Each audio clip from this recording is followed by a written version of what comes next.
My dear friends, let me introduce to you our speaker, Monette Raffles. We have known each other for more than 20 years, and we have worked together in many instances, working with psychological processes, training, and the like. And we are so privileged or so blessed that we have her with us. Um, she has so many stories, she has so many experiences relevant to our study of psychotrauma. And definitely, she will be able to impart to us wisdom, skills, knowledge, um, his spirit in dealing with psychotrauma. So, without further ado, let us now listen to Miss Monette Raffles. Okay, Miss Monette, can you please describe yourself? Describe what you're doing. Describe your work. Describe who you are. Okay. I am a licensed guidance counselor. I've been working for about 33 years already, practicing psychologist, counselor, but my license is counseling as a counselor. And I've been working with schools, taking care of grade school, high school, senior high school, college, and um, taking care of master of students levels also in various local schools and international school. I've been working as a trainer in an international organization, and I do trauma rehabilitation with a local group of volunteers. And I've had quite an extensive experience in handling different types of cases in the Philippines, and I've had a few foreigners in my counseling service. Okay. That's it. All right. So for the information of my students, I have known Monette for more than 20 years already, starting with Saint Scholastica's College when we were taking our MA classes on family psychology and counseling. So since that time on, we have been connected in many instances of our lives as psychologists, as a counselor, right? And wala nang paligoy-ligoy pa. We want to listen more to Miss Monette. Definitely, with those decades of experiences, Monette has so much to share with us. Okay. So, can you narrate with that? And definitely, you have so much to narrate, Monette. But can you narrate with us that the three most important, very significant, very unforgettable, very impactful na experiences mo in addressing or dealing with psychotrauma? Okay. So yes, from having so many people to talk with, from the youngest, I guess, is around 5 years old, and the oldest around 97 years old, with different backgrounds and political affiliations and religious backgrounds. The three most significant siguro and memorable cases that I have handled so far is with an atheist, self-proclaimed atheist. Without mentioning the school, this lady came to my office, and she was wearing black, and her eyebrows were very black, her hair was very black, long eyelashes, very black, lipstick, very black, everything, even her fingernails long and very black. And although she was supposed to wear a uniform at the time, she got permission not to wear a uniform because she is somehow a Filipina and a foreigner at the same time. So anyway, to cut the long story short, when she came into the guidance counseling room, she said, "I don't believe in God." That was her first statement. And apparently, probably she wanted me to feel alarmed because it was supposed to be a private and Catholic school. So I said, okay. And then she said, um, are you a psychologist? And then she started to rattle off names of theories, names of books, and she was quite uh, trying to challenge me with my knowledge about psychology and everything that had to do with mental health. And so I was telling her, "Oh, you have an extensive library." And then she told me, "Yes, since I was a child, my grandfather kept me in a big room with books from the floor up to the ceiling. And that's how I learned how to read by myself." So by the time she was 3 years old, she could already read classic literature, Mm. and she learned how to write on her own. So basically, with her telling me the story of her childhood, I could already somehow get a glimpse of what could probably happen after that formation experience that she had with her grandfather. So intelligence is primary in her experience. So that's where her comfort zone is. Anything that has to do with what she knows and the veracity of her knowledge and her ability to talk about it was her weapon to tell other people that you're not my kind of, my crowd. You're not my crowd. So I told her, um, so how is it with you now? And then she said, I don't believe in God. Again, for the second time, she was trying to probably get me to deal with that possible area of questioning. So I said, okay. And then she said, are you not going to ask me why I became an atheist? So, no, unless you want to tell me about it. And then she said, uh, well, I find the Philippines is boring and education here is poor. It's just that I had to come back because of my grandfather. So apparently, she's not been living in the Philippines. So I said, so, okay, so you got yourself enrolled into school? And she said, yeah, but not my choice. And so I told her, what makes you happy or what makes you feel engaged? And then she said, well, I have a group of friends. I have around 12, and they're all atheists. And then I told her, how do you feel when you're with your friends? And then she said, um, I feel happy, I feel fulfilled, I feel accepted.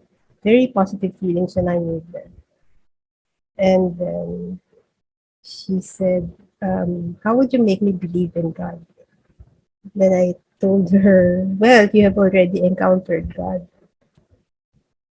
because when you're with your friends, you say that you have very positive feelings. Yeah, I feel loved, she said. So I said, yeah, you have encountered God because God is love. And she was so taken aback with that because she could no longer recant. She could no longer tell me that, no, I've not experienced love, etc., etc., because she definitely said so. And so she said, well, I gotta go.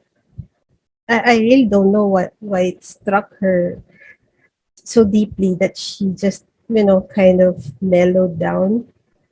After a few semesters, she came over. I was quite surprised. She was wearing the uniform, regular makeup, red pink lipstick, short fingernails. She normalized in a way. And then she was happy. It's like the darkness was taken out from her persona. So definitely I didn't ask her what happened, but basically I think if there was a big um backdrop that was so dark, my mentioning that she experienced God because of love was a pinprick, and the light came in, so she cannot deny the light.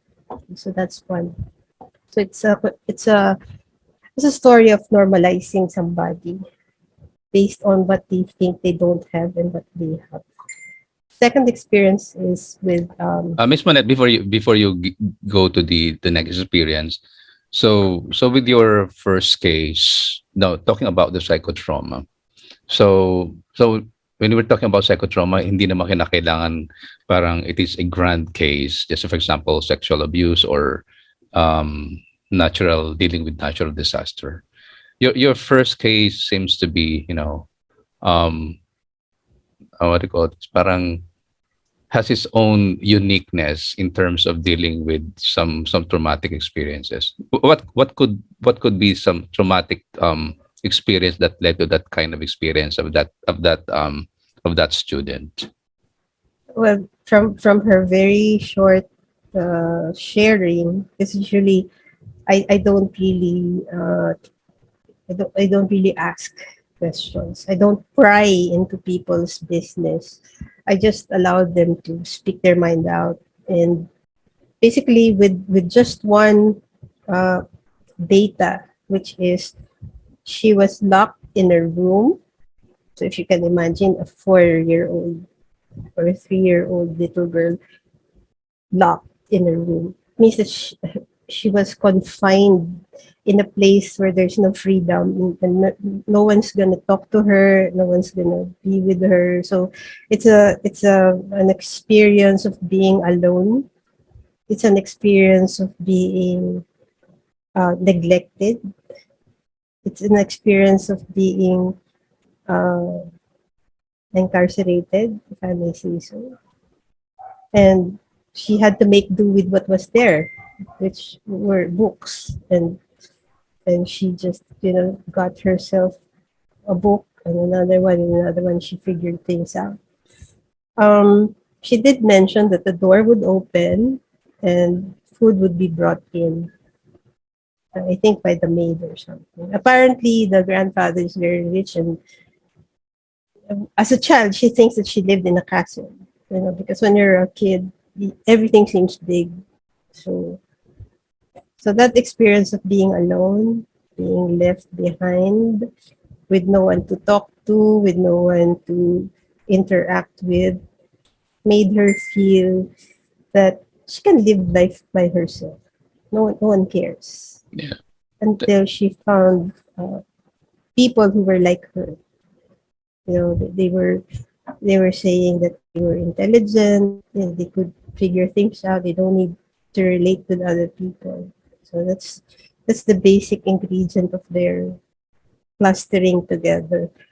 No, uh, birds of the same feather are still birds. Yeah. Definitely. Naghihintay na lang ulit magkaroon ng feather ba o pakulayan ulit. Anyway, pero it's also very interesting. Although, I mean, as a psychologist, when the moment we encounter people, especially let's say on that situation, our tendency is to dig deeper into some, let's say, psychotraumatic experiences. But on your case, you dealt more on what is being presented to you. Okay, what exactly is the need of this young person being presented to you here, right here and now? And I guess that is what yun yung in-address mo, right?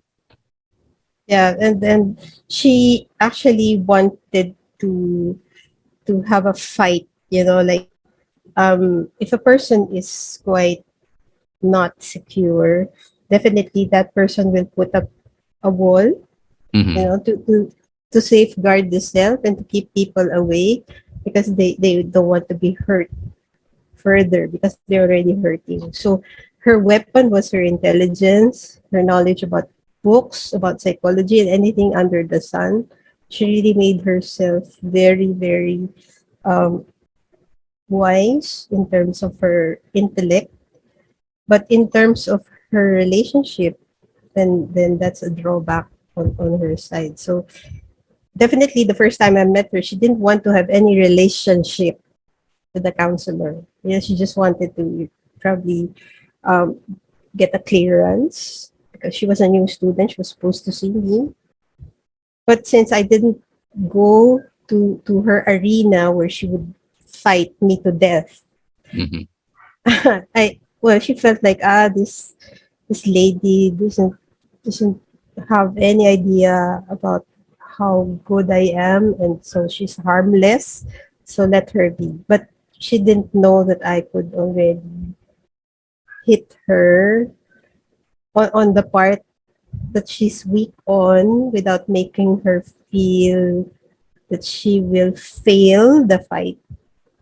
Because if you see that a person is weak in a particular point, we don't hit them hard on that, but we help them to find strength amidst the weakness so that they can grow out of the weakness and not use all the weapons that they have already amassed, no? May arsenal na siya ng knowledge eh. Pero her heart was really lacking with, trusting people, communicating, sharing about herself and stuff like that. Because at the time, her friends were in the US.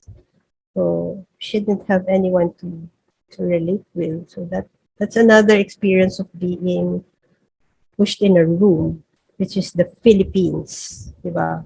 With no one there except education being enrolled. So that's a pattern that she doesn't have anyone, but she will have to educate herself. Yeah.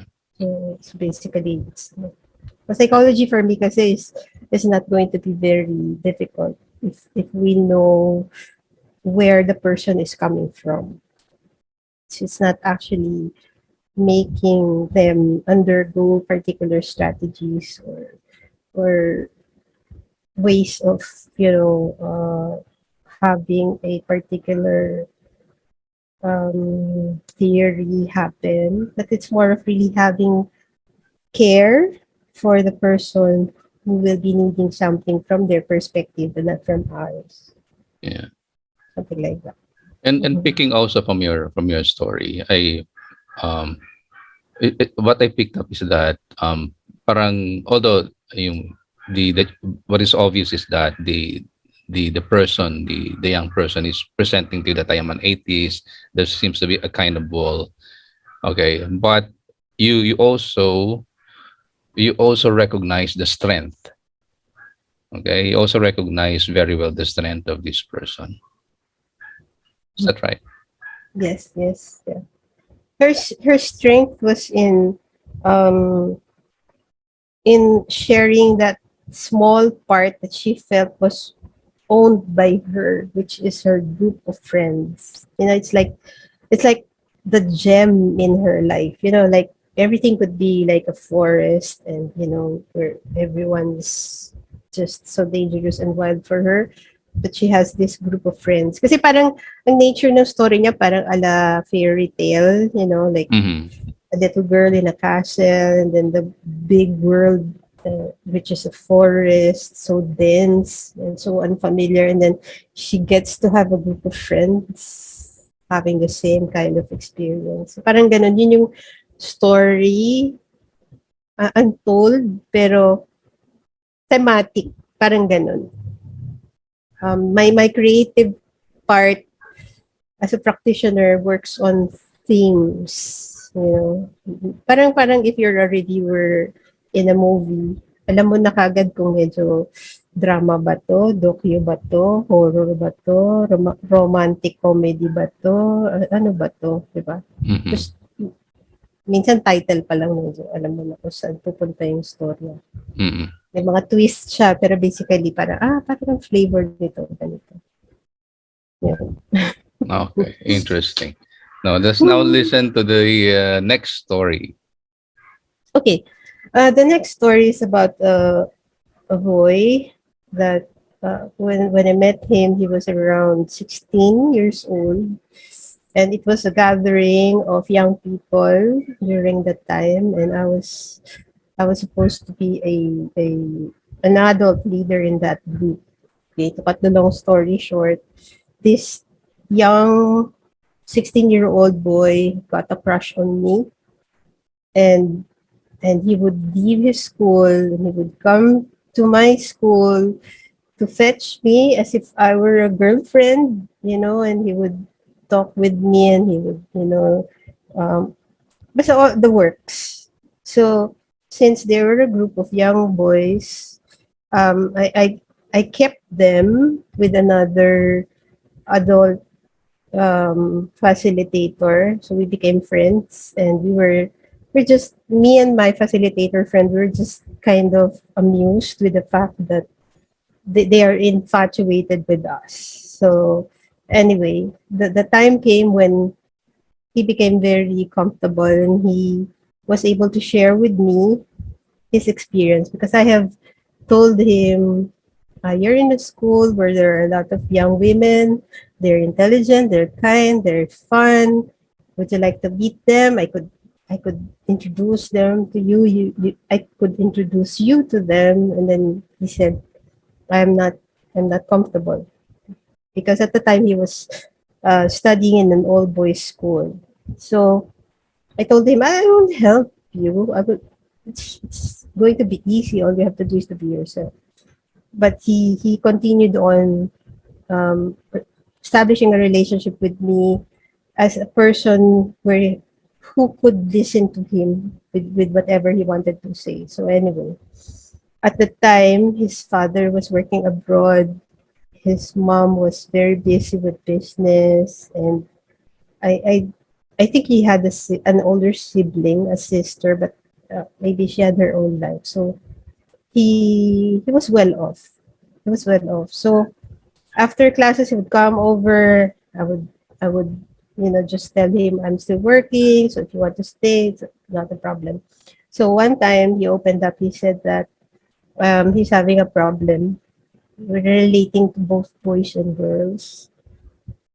And so I said, if you want to tell me about it, sure, I will listen. Then he said he remembered when he was around 4 years old, um, his cousin was an older child, around 14, and a gay friend of that particular cousin asked him to come up the roof of their house, which was a two-story house, so that they could play uh, on top of the roof. Okay, so being a young kid, he dutifully went with them, and he told me that when they Manat, were how old was this boy during the time? four, Oh, four, okay. he recalled that Okay. he was around 4. Okay. So they went up the roof of the house and they would play there, okay, because it probably was a good place where there's sky and air and stuff like that, and no one would bother them. And because he lived in a village, so probably they were not allowed to go to any other place. So they as children they had this idea of playing on the roof of the house. So he said that they were playing and he didn't know that he was already being uh he was turned into a toy by his cousin and the gay friend of his cousin who's a girl. And so he did not elaborate, but he said that he was their toy. So I didn't again ask what he meant by he was their toy. And then he started to look like he was really so down, and I could see, aside from his being tall, robust, handsome, intelligent 16-year-old, I could see the little boy that he was describing, the little self that he had at the time when they played and he was their toy. And so I was wondering what the problem is. So he said earlier, before telling me the story, that he had difficulty dealing with both boys and girls. So he had this kind of charm in him that could attract both males and females at the same time. So in short, I knew he was sexualized early on the being a toy for probably the 14-year-old cousin, girl cousin, and the gay friend of the cousin who happens to be a child also at the time. They were experimenting probably on sexuality and on, body and everything else that goes with it. And they figured out since this boy is 4 years old, he wouldn't know, he wouldn't feel, it wouldn't be anything for him because he was a child, a small child. But definitely later in life, um after 4, 5 years old, 6, 7, until he became a teenager himself, then he started to kind of wonder why it happened, and and how he could, make meaning out of it. And it was some sort of a very um, secret kind of an experience that he could no longer remember. He, the only fragment of statement that he was able to recall was that he was being invited to the rooftop and they played and he was a toy. So ganun lang. Like if you're a psychologist, if you're a counselor, you sometimes will have to work on pieces of a puzzle, and sometimes the other parts of the puzzle will be presented, but sometimes you'll just have to kind of manage to see what part of this piece is being introduced into the life of this particular 16-year-old. So the next thing that I did, because he wasn't a client, he wasn't, I wasn't his counselor, I wasn't his psychologist, therapist, or whatever. He was a friend, and I was some sort of a mentor for him. It's just that he had feelings of kasi older eh, 'di ba? Pag kid ka, and then the cousin is older. So 4, 14, so 10 years yung agwat, 'di ba? So parang ganun, it creates a pattern. So at the time he was 16, I was around 32. So somehow parang ganun, a repeat of an experience, but this time he was probably unconscious about it. So um I knew that he had this kind of problem and difficulty with relationship. So because he was charming, he was able to be attractive to both men, or males and females. So what I did was I would ask him who his friends are, who wanted to be friends with him. And he would tell me, the boys in my class, friends of the boys, etc., and girls in another school and stuff like that. And I would slowly bring to his consciousness the idea, how do you feel when you're with them? How do you feel when they're with you? Do you feel okay? Is there any feeling that you feel uncomfortable uh, at a particular time or in a conversation, for example? And okay, to cut the long story short, um, without us talking about abuse, he was able to figure out his sexuality, and he was able to figure out that he could still be a full human being after having had that kind of wonder about what happened and why. So he was able to later on. He was able to graduate, study college, etc., etc. He got uh, a lady. I just don't. 'Cause I don't pry. I didn't know anymore if they got married or they just got together. But I know that he had a child, and I don't really know because after his graduating from high school, he definitely had to, have his own life already. So we didn't continue on with the friendship and the connection. But until now, he would chat with me. 'Cause he's in the US already. So I haven't been prying, what happened to your personal life? Did you really get married, etc.? Do you have a kid? No, nothing. Because it's none of my business. So what I was after at the time was to guide him by asking him questions, by making him think of how it is with him, so that he could actually pull himself together. Siya na yung magsasabi. Like, if a person in front of you is wearing something and you think that there's something that's not right, kunyari, nasa aircon room ka, tapos nakita mo na medyo nag-shiver siya. So I don't have to say na, do you want a coat or something? I'd say, how's the temperature for you? So marirealize na, it's cold. You want to do something about it? Yung ganon. Yung para siya yung makaka-realize ng scenario, siya rin yung makakagawa ng alternative on how to deal with what it is. I only had to kind of present to him na ito yung ito yung napapansin ko. Napapansin mo ba?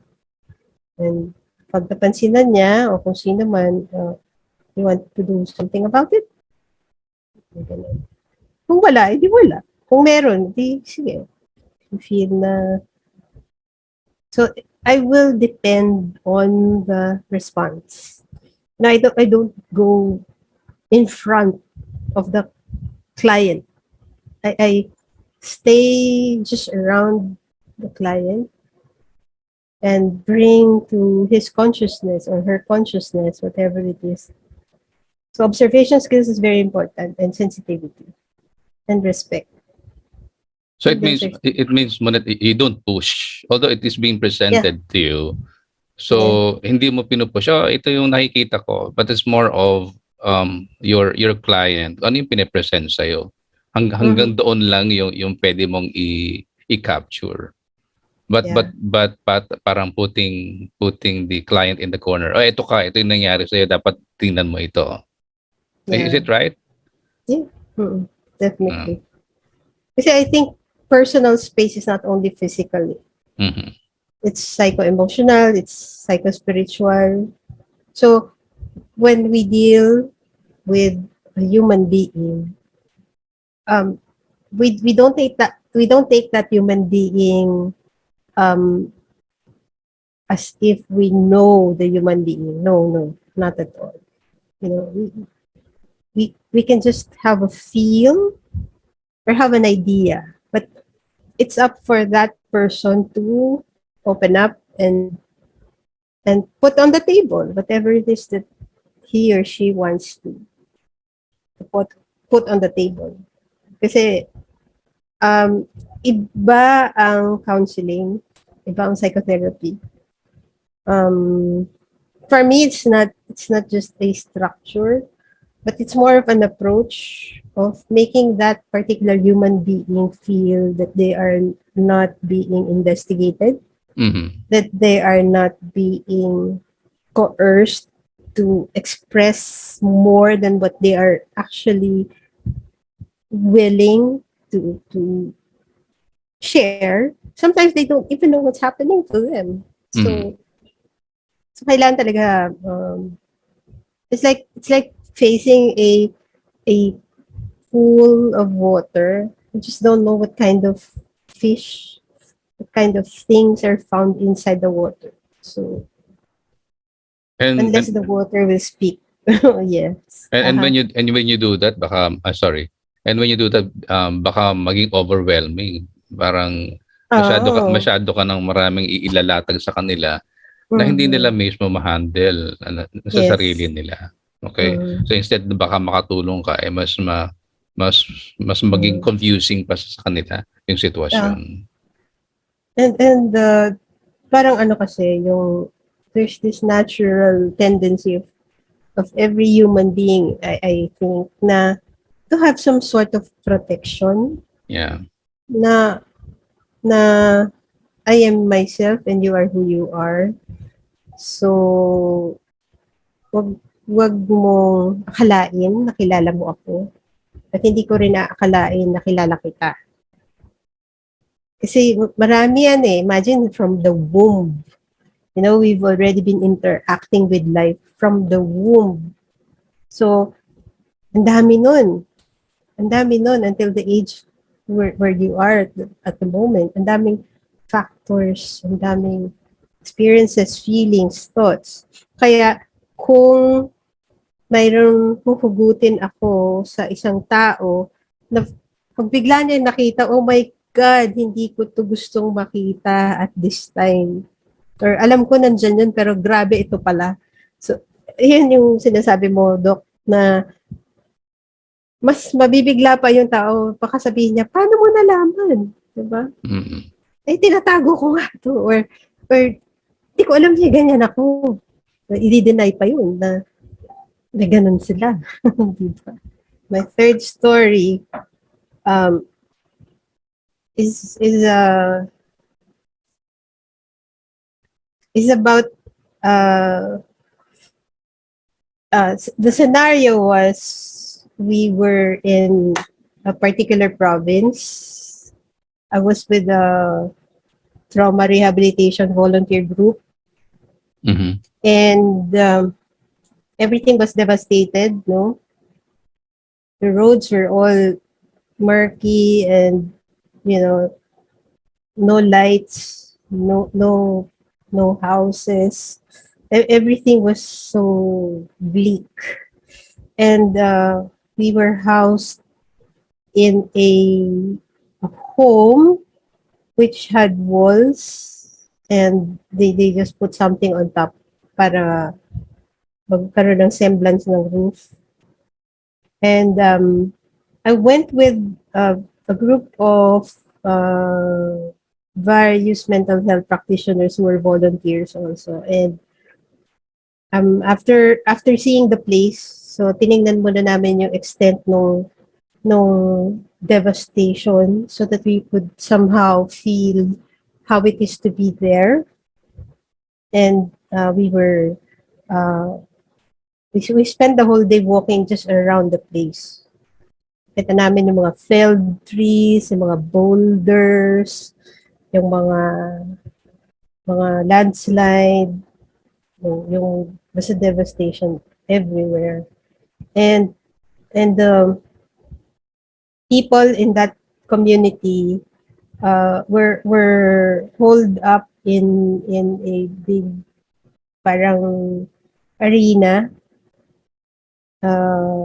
and together with the people who were alive on living on the bleachers, concrete bleachers, were dead bodies wrapped in body bags.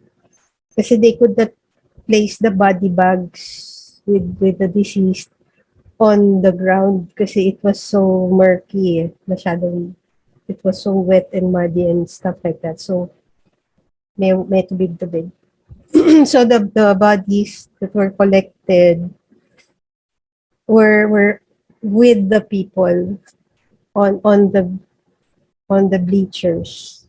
Okay? And trucks were coming and going na merong soil, mud actually, kasi they were trying to excavate the place so they could see more victims, and probably just in time, medyo ma-figure out pa nila yung identity. Kasi syempre when a body is soaked under the mud, no water, and mangled by rocks, hindi mo na sila makikilala. So, even the clothes, you can no longer figure out kasi bloodied, no, may mud and things like that. Others nga, wala nang suot kasi nag-roll na sila sa tubig, you know, parang ganyan. Because of the impact of the deluge. So we basically had to go around and really see the situation in the community, because everything that we saw outside will have a semblance in the experience of the person inside, as survivors. Okay? We don't call them victims, we call them survivors. And so nighttime came, um, we had to rest also. Manette, So there was, before you continue, can you clarify that? That would be a very interesting information. The difference mhm. between, the label of victim and survivor. Ah, What's the rationale for that? okay. Um, when a person is uh, being referred to as victim, it presupposes that the impact of the event is above the person. Mm-hmm. Mas powerful yung event kaysa dun sa tao. Kasi Mm-hmm. victim siya eh. Yeah. Okay. Whereas if the the person is referred to as a survivor, the event is below the person. The Mm-hmm. person is standing on top of the event. Pero pag survivor kasi, the the situation is above the person. Pag survivor kasi nandito ka na sa ibabaw. Parang you have conquered Mm-hmm. whatever it is that happened. Okay? So So it's the like impact. parang pag victim ka, parang you seem to be helpless and unempowered. Parang ganon. Pag victim ka kasi, mas pronounced yung ano yung pinaranas or naranasan mo. Mm-hmm. Parang it glorifies the the negative um, event. Oh. Kasi kaya ka nagkaka-victim dahil may nangyari sa kanyang masama. Mm-hmm. Diba? Masama is not yung not only yung morally na masama. Mm-hmm. Kunyari minura. So victim siya ng verbal abuse. O kaya ni-rape. So victim siya ng sexual abuse. So pag sabi mong victim, it connotes na may ginawa sa taong yun. Mm-hmm. Hindi siya pwedeng maging victim kung walang ginawang masama sa kanya. Yeah. Kunyari, gutom. Victim siya ng poverty.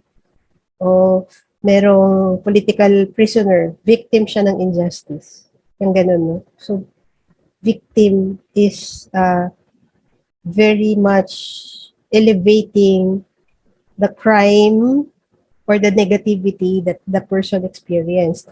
Pero pag sinabi mong survivor, they will still realize and accept and declare that something bad has happened and something wrong has been done, but they were able to rise above those negativities. Okay. Kaya I survived the victimization of being verbally abused, of being sexually abused, of being deprived of liberty. Parang, yeah, ginawa niya yan sa akin, pero look at me. Mm-hmm. So, I am still pronouncing that there's this bad thing that happened, but I am now above it. Na-survive ko na, ibig sabihin, wala na ako under the cloud. Kunyari, na-survive niya yung fire. So, sunog pa rin siya. Mm-hmm. Pinagyan pa rin siya ng patches ng skin. Pero, wala na yung apoy. Mm-hmm. Papagaling na siya. Okay. Survivor siya ng gutom. Kasi noon, talagang wala siyang kinakain. Eh ngayon, nakakakain na siya. So, there's a whole mindset, uh, perspective change with this same ingredient, andun pa rin yung tao, nandun pa rin yung pangyayari, pero sino yung nasa ibabaw? Na, kasi pag victim, laging nangingibabaw yung ginawa. Mm. Pero pag survivor, yung ginawa o naranasan nasa ilalim ng tao. So for me, I'm very careful with using words. Okay. Kasi it has a psycho-emotional, psycho-spiritual impact. So that's for me. I'm speaking for myself. I'm not saying na the word victim is not supposed to be used. Pero for my practice lang. If Okay. I'm sharing about it. Um, so we were in the house. We were hosted by survivors. Mag-asawa sila. And at that time, if I recall right, meron pa rin silang mga relatives na missing. So yun yung naging horror sa place na yon kasi many were still missing, and it was very difficult to try to locate them kasi pag naanod ng baha, natabunan ng bundok, nataganan ng boulders, there was this barangay that was so nice, pero when we were brought there, walang barangay at all. Kasi yung barangay pala nila for so long, with so many residents, they didn't know yun yung dadaanan nung baha from the mountains. Wow. So nangyari, they were there in their homes, they were being protected by their houses. Hindi nila alam doon dadaan yung tubig coming from the mountain. Kasi doon umuulan na marami. So na natabunan sila, na-erase yung buong barangay. Walang survivor.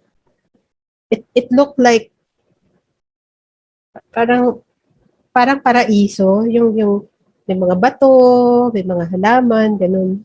Well, no sign of human existence. Kasi mga 10 meters below, doon natabunan yung Wow. buong barangay. So yun.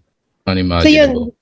Oo. So yun yung ano namin, yun yung first assignment namin was to go around and to get a good grasp of what transpired. Okay? And so, di ganun na, gabi na. So, we were on the sala, on the floor, naglagay lang sila ng banig. So, I remember very well, yung isa kong guy friend na therapist din, nandito siya sa may door. Kasi walang door eh. So, Mm. bukas yung door. Pero doon sa place na may door, so nandun siya nakahiga kasi super dilim talaga. The moon was shining, nakakapasok doon sa window kasi walls nga lang yung natira eh. So, they were able to manage to put a curtain there. Pero yung see-through na curtain, so nakita mo yung buwan na maliwanag sa loob ng sala. The couple, the husband and the wife, they were in their room. So kami mga volunteers siya, dito kami sa sala. Para kaming sardinas, magkakadikit kami. So I had on my left, andun sa may door yung isang therapist friend ko na lalaki. Tapos ako, tapos katabi ko, isang volunteer, recovering addict na babae. Tapos katabi niya, recovering addict na lalaki na foreigner. Tapos meron pang isang volunteer pero hindi namin kagrupo. So, ganun ang arrangement namin. So, ang magkakasama sa team, kami na mga psychotherapist, rehabilitator, plus yung isa naming kasama na addictions counselor na isinama niya yung mga recovering addicts niya para magkaroon ng awareness na ito yung buhay. Yung iba nawala ng buhay, ikaw may buhay ka pa. Parang gano'n, parang papatayin mo ba yung sarili mo dahil sa droga. Basta it was their program na pag merong mga delubyo, they would encourage their recovering addicts to join. No, yung iba nagtaga-salok ng kanin, yung iba taga ipon ng tubig. You know, they won't do therapy, they won't talk to people, but they would do other things na makakatulong kahit paano. Kahit magpaypay ka lang ng baby na dinala mo, malaking bagay na yun. So anyway, so at the time, nakahiga yung friend ko, nakahiga ako, tapos biglang nag-open up yung girl na recovering addict. I think she was around 26 years old at the time. And then she started to say na bilang isang bata, napabayaan siya, neglected siya, all sorts of negative experiences in the family, all sorts of abuse, abandonment, so ganun siya. So, while she was talking, syempre nakahiga kami. So, kumbaga nakaharap ako sa kanya.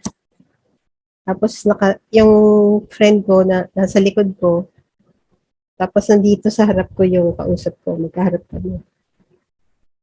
It just happens na yung moonlight naka-focus sa kanya.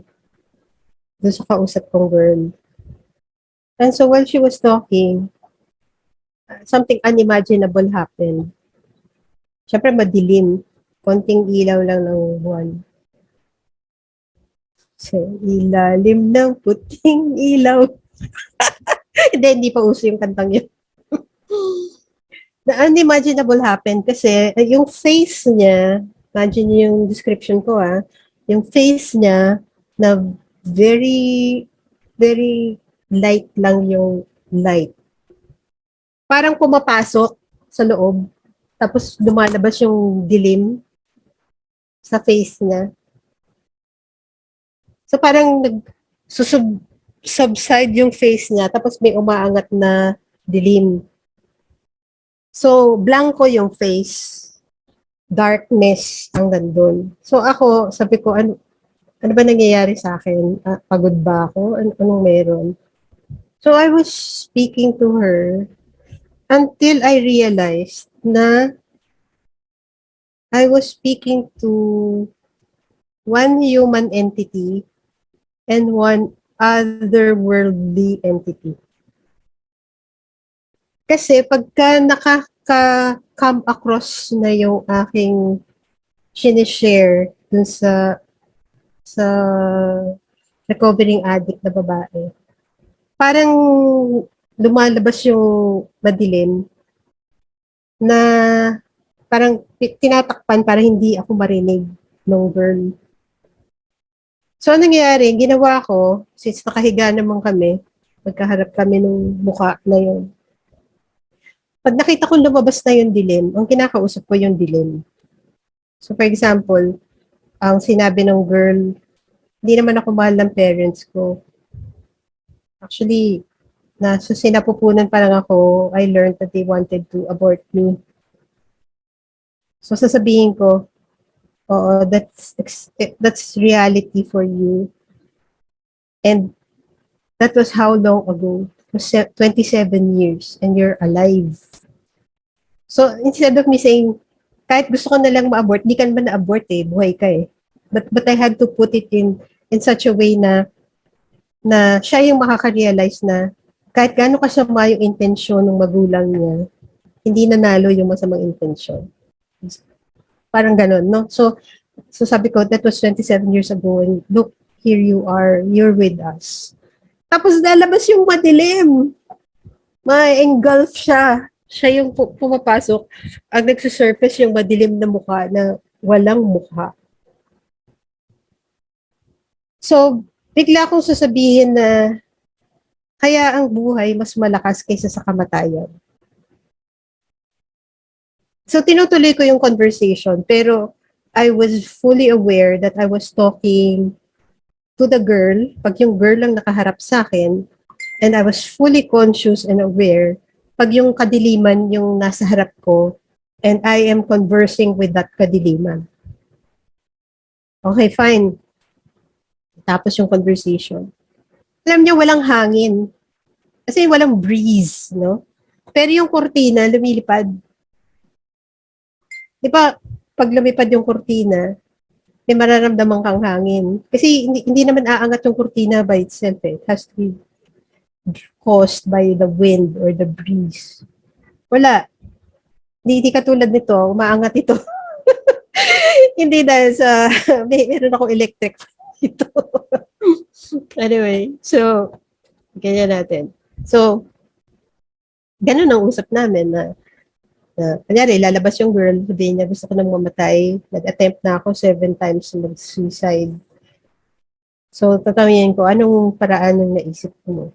Pasagasa, tupanon, pag uminom ng lason, maglaslas, pag nakahiram daw siya ng baril, yun, ganun. Basta, 7 times she has made an attempt to end her life. So, sabihin ko sa kanya, and how long ago was that? Few years back? A month ago? And you're here with us.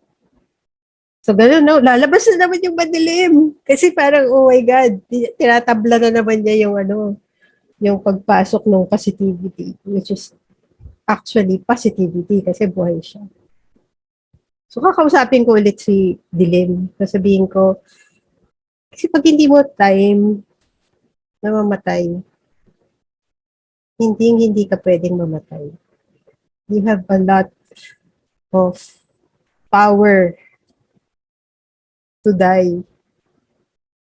But there is a lot more power in being alive. Di ganyan ako magsalit. Okay, cut the long story short. Mahaba yun. Mahaba. Hindi ako nagpa-distract do sa kurtina na lumilipad na walang hangin. Hindi ako nagpa-distract do sa dilim na lumalabas, napapasok, lumalabas do sa tao. Until nagsabi yung tao na siya mismo, dinadaan niya sa dasal. Sabi ko, sige. Gusto mo magdasal? Sabi niya, sige nga, pagdasal mo ako. Sabi ko, pero hindi ko siya inawakan. No? Nakaharap lang ako sa kanya. So I said a prayer. And then she said, okay, good night. Tapos tumalikod na siya. Doon na siya humarap doon sa katabi niya na foreigner na matandang foreigner na recovering. Tulog na. So, huminga ako malalim. So, tumalikod na rin ako sa kanya. So, nung una, face-to-face kami, no? After our conversation, back-to-back na kami. So, nakaharap na ako ngayon dun sa kaibigan kong therapist na lalaki na nakahiga. Tapos, sabi sa akin, yung therapist, tandang-tanda ako yun. Yes. Kung ako yung therapist na friend ko, sabi niya sa akin, ako yun. Nakita ko yun. Sabi niya gano'n. Sabay kami sumigaw na walang tunog. Sigaw kami, sigaw. Na walang sound. Tumayo lahat ng balahibo sa ulo. At tagal na sigaw namin na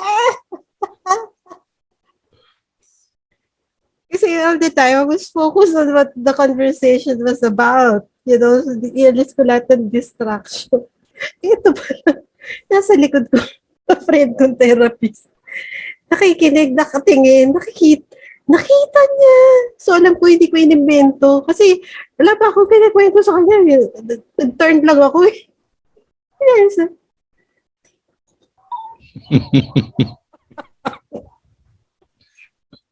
Doon ako, nag-end kami sa comedy kasi sigaw kami na sigaw. Habang nakahiga. Hindi kasi kami pwedeng tumili. Ito na. Pagdating ng umaga. So, I mean, before you get into that, it's just interesting, you know. So, you're dealing with a a natural disaster situation, but at the Mhm. same time also you are dealing with individuals, who have been through a very hard knock with some situations in their lives. Oh, so, which was not related to the tragedy of the place. Mm-mm. Kasi volunteer kami pareho, ano. So, in Yeah, the but morning, it can happen, hindi within the disaster situation. Um, I mean, we really have to be mindful na hindi lang yung disaster ang mm, pwedeng mag-surf. I mean, very salient 'yon. Pero pwede rin mag-surface sa iba-iba pang sitwasyon at you have to be very, very parang mindfully responsive also. Kasi mm, baka ito yung mga sitwasyon na, for example, yung babae na yon na kinakailangan talaga niya na may makausap siguro. mm. All right. So, the, kasi pagka, ano ka, pag nandito ka sa ganitong klase ng work, you really have to go through it and you learn. Not everything is found in books. Books are fundamental. But at the Mm-mm. same time, when you put it in practice, dun mo malalaman eh. Like if you're a chef, you can get a book on knives, mga Mm-mm. kutsilyo, what is it for, how to carve, how to cut, how to decorate.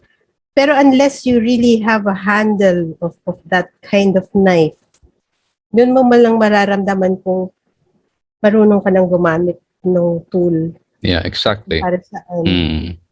Mm. So, they that was something that I wasn't expecting na makakita ng gano'n. Pero, May pagka-twilight ang dating, ah. oo, Twilight, sobrang Twilight. Kaya nga I appreciate the friend I had behind my back. Kasi, kung hindi dahil sa kanya, I could have just dismissed it, no? Dahil sa pagod and stuff like that. Parang, okay, fine. May madilim, fine, walang problema. Pero in-affirm niya in-affirm tayo lahat ng balahibo ko. Parang nagka-hallucination ka na. Kasi para sa akin, pwede ba, itong tao na lang to pakikinggan ko, wala na ako ibang distraction. Yung hangin, yung kortina na yan, yung dilim na yung wala akong pake, basta nakikinig ako sa iyo. Parang ganun no? Anyway, morning came. Ano na kami, nagpa-plan na kami, nakaupo kami around the fire na may hot water kasi inom kami ng coffee. That's what they can give us before we move on to the rest of the activities for the day. Lumapit sa akin yung girl na kausap ko nung gabi. Nagbigay pa siya lalo ng confirmation. Nung nakita namin dalawa ng friend ko, kasi sabi niya, alam mo ma'am, alam mo miss, kagabi, nag-uusap tayo, para akong nawawala. Para ako nawawala. Tapos biglang parang bumabalik ako. Pero kinakausap ko naman ako. Pero parang may iba kang kinakausap.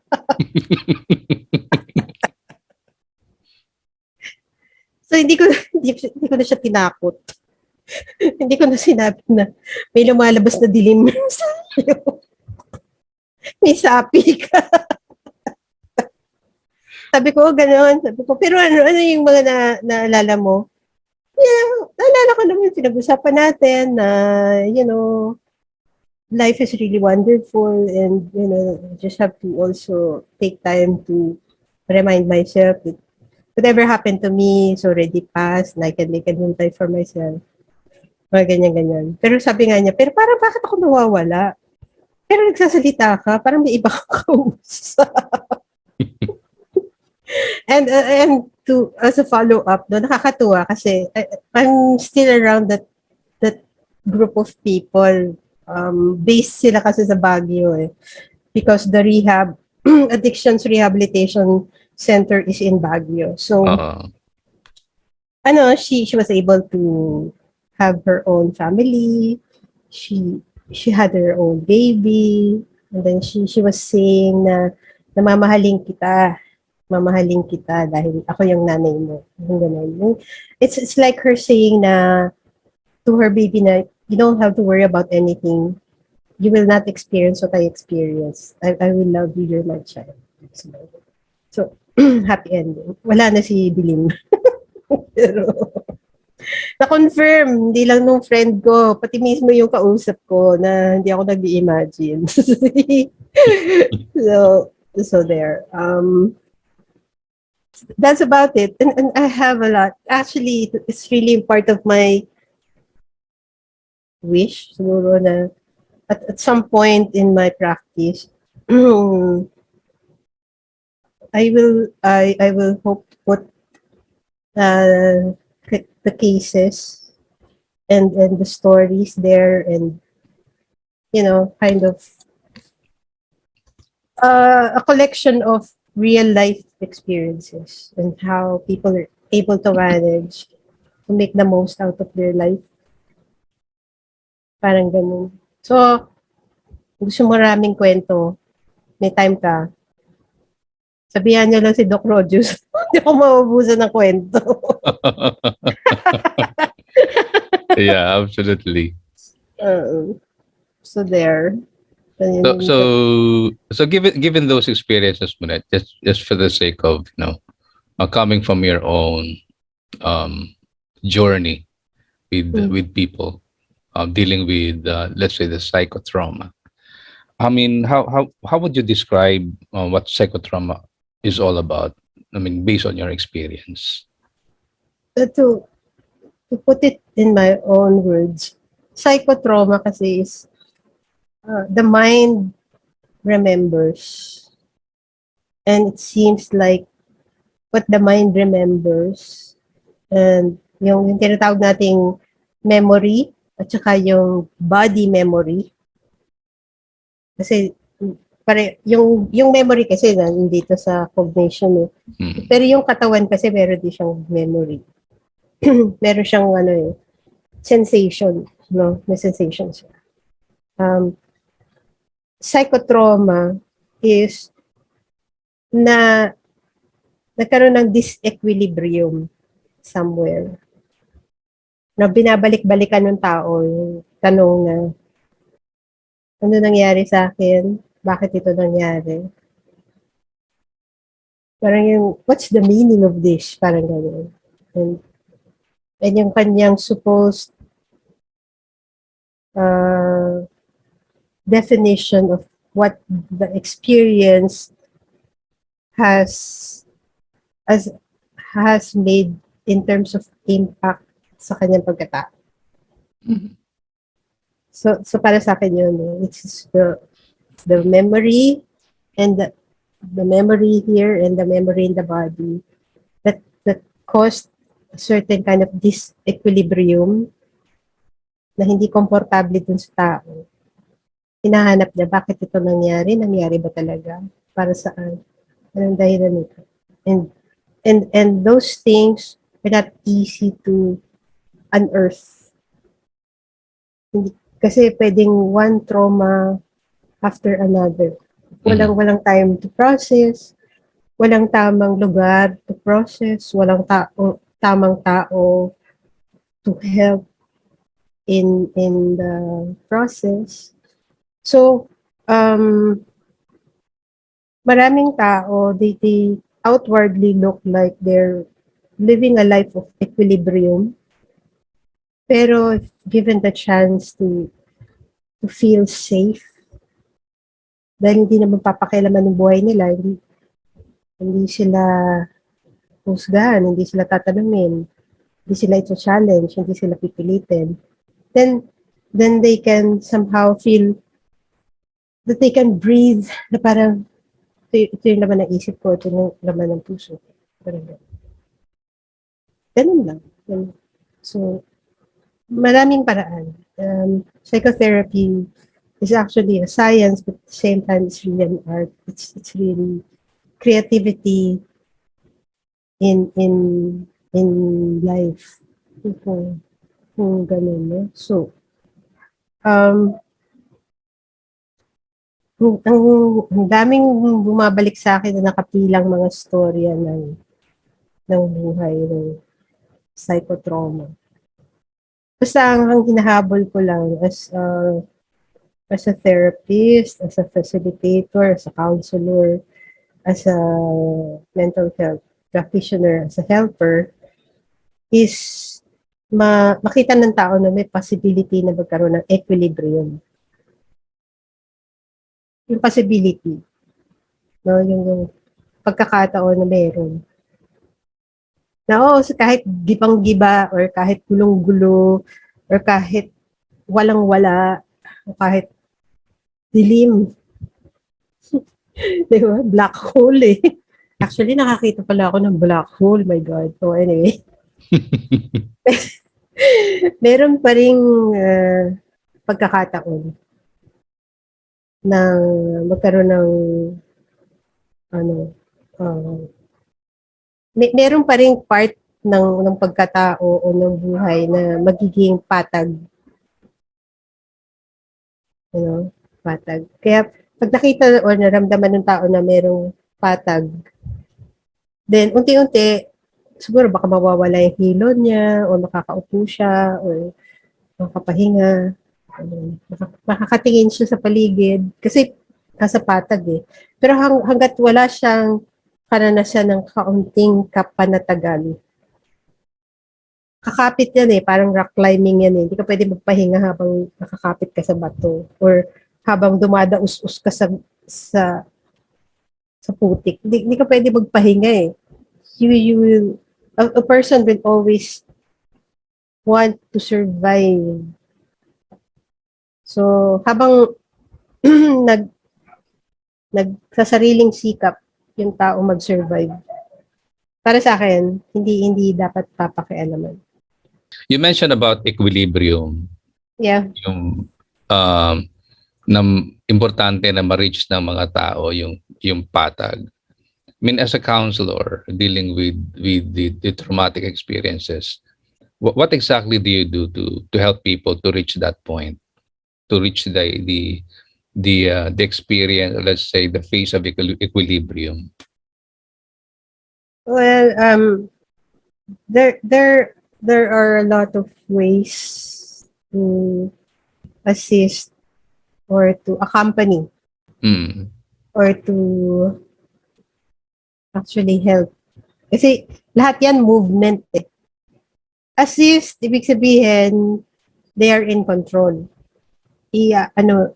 Assistihan lang. Parang if there's an operation going on in an operating room, there's this doctor and the assist is just going to listen to what the doctor is saying. Kunyari sabihin niya suture, scalpel, or whatever. Or gano'n, no? May taga-utos. Tapos, i-assist lang. So, kailangan doon yung skill of listening and focus. Kung ano yung assistance na hinihingi. So, pag sinabi mo namang accompany, ibig sabihin, may movement, meron siyang gustong patunguhan.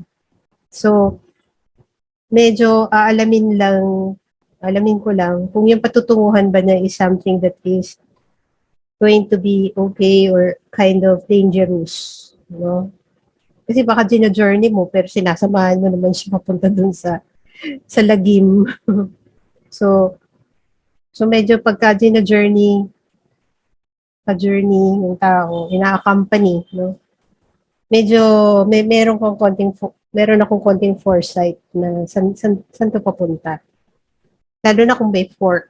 No? Kung if the person will choose to go this way, kunyari gusto niya magpakamatay, kaya niya yun, magagawa niya yun.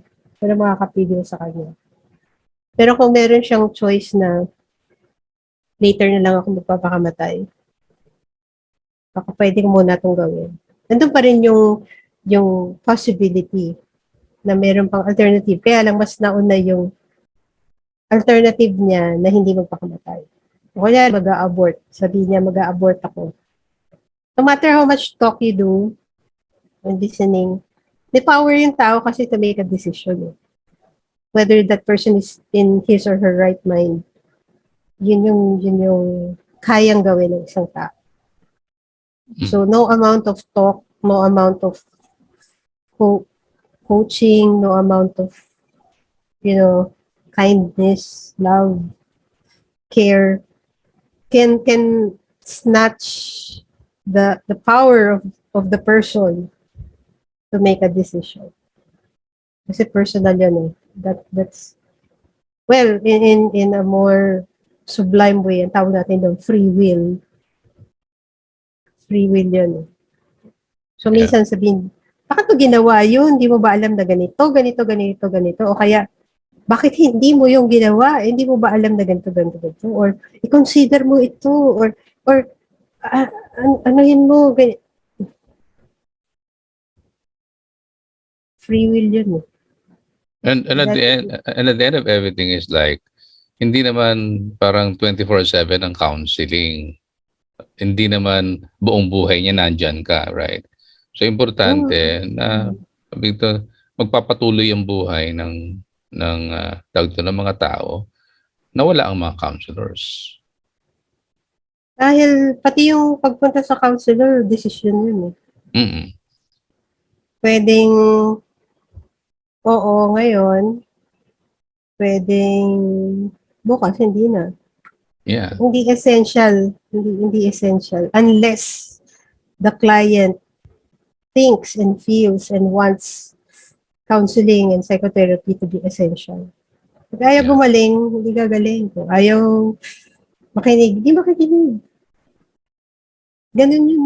Hindi, I appreciate my previous professors and a previous subject that I had that we were able to read a book na ang title eh Taming the Barracuda. Actually, I don't have a copy, no? Pero hindi ko na maalala yung author kasi it was a long time ago. Pero what the Taming a Barracuda means, the client has all the power to decide for himself or herself. So hindi mo sabihin na, naku, siya na yung first class na psychotherapist, the most awarded psychologist, you know, the most prominent counselor or the most wala lahat yan. Hindi mo pwede itemang barakuda.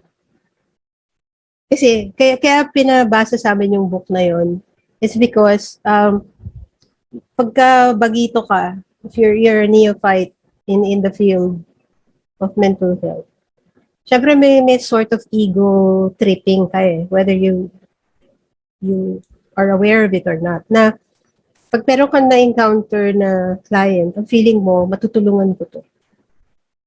Ma-assist ko to.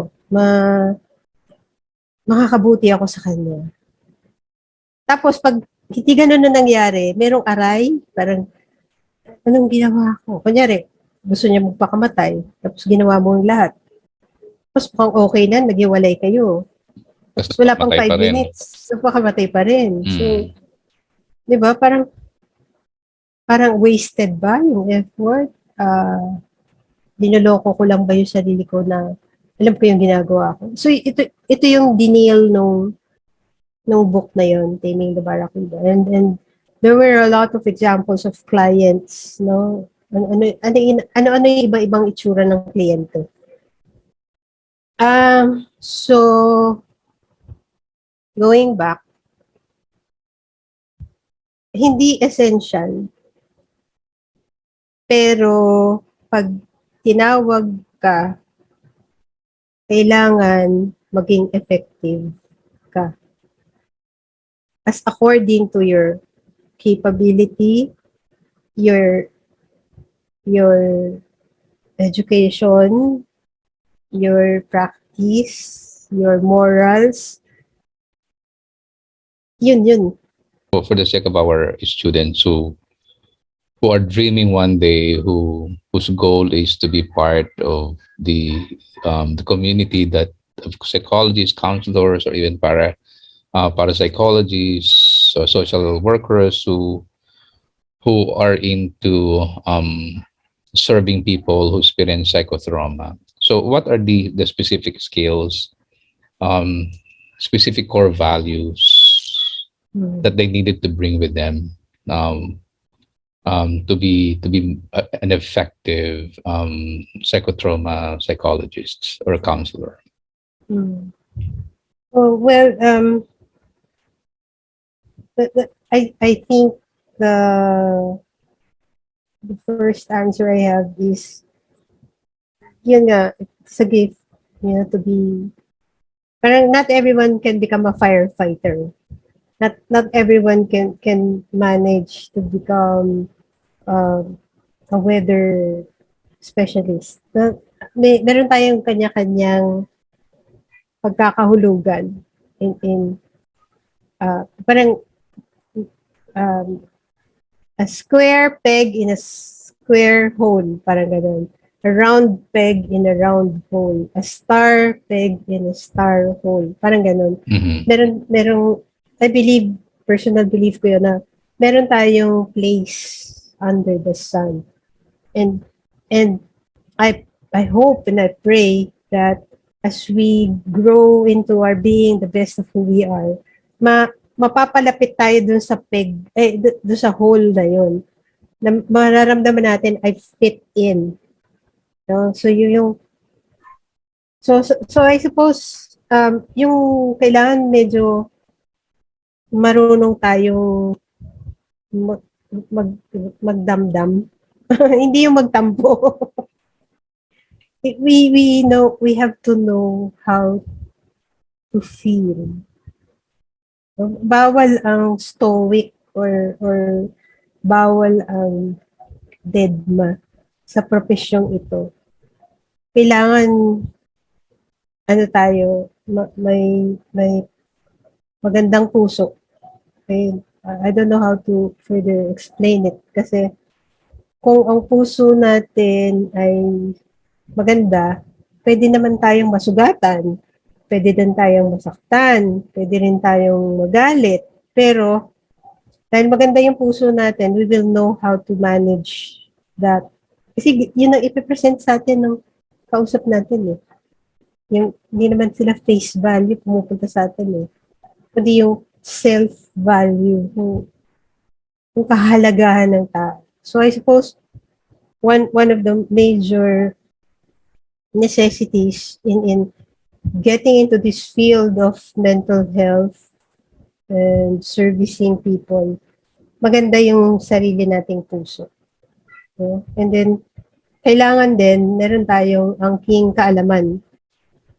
Hindi pwedeng panay magandang puso lang. No? Ay, gusto ko tumulong, gusto ko makinig, gusto kong makiramay, gusto kong samahan siya. Hindi, hindi lang panay ganun. Alam mo kung saan mo siya sinasamahan, kung paano mo siya sasamahan, kung bakit mo siya sasamahan. The what, the who, the where, the why, na lahat na dito sa cognition, pinag-aaralan yun. Together with the formation of our heart. And then, siguro yung pangatlo na essential sa akin, motive. What is the motive of a practitioner? Kasi pwedeng maganda puso, may kaalaman, pero yung motibo, para saan? Doon nagkakatalo. No? Just like any other career, no? There is a certain kind of requirement. Like a person who will be a lawyer will necessarily have to have that sense of justice. Kasi lawyering is about justice. So, ano yung pagkakaintindi niya sa justice? Kasi pwede siya maging lawyer, pero ang kakampihan niya, yung mapatakas ang mga salarin. So, meron mga doktor, di ba? Anong basic essence ng pagiging doktor para bumuhay, no? Bigay buhay. So, kung gagamitin niya yon para pumatay, doktor siya, pero yung motive niya, kabaliktaran, kabalintunaan, it goes against the real reason kung bakit may ganung career. So, kailangan yun. Magandang puso, may kaalaman, at malinaw sa iyo, sa akin, sa inyo, ano yung inyong motibo. Kasi in the end of it all, no one stays forever in a particular career. Mamamatay at mamamatay tayo. So when you look back, pag hinarap ka ng career mo, yari, lawyer, sasabihin sa'yo ng career,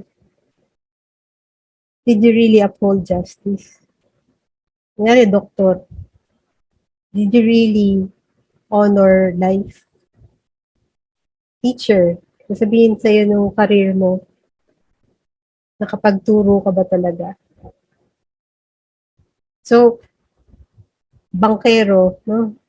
Hindi yung nagsasagwa ng bangka. yung sa bangko. Inalagaan mo ba yung mga pera na dumaan sa kamay mo? Sino bang yumaman? So, doon tayo magkakatalo sa dulo. So, bago tayo makarating sa dulo, medyo it's good to ask yourself honestly, bakit ito yung kinuha mong course? Ano yung iyong motibo?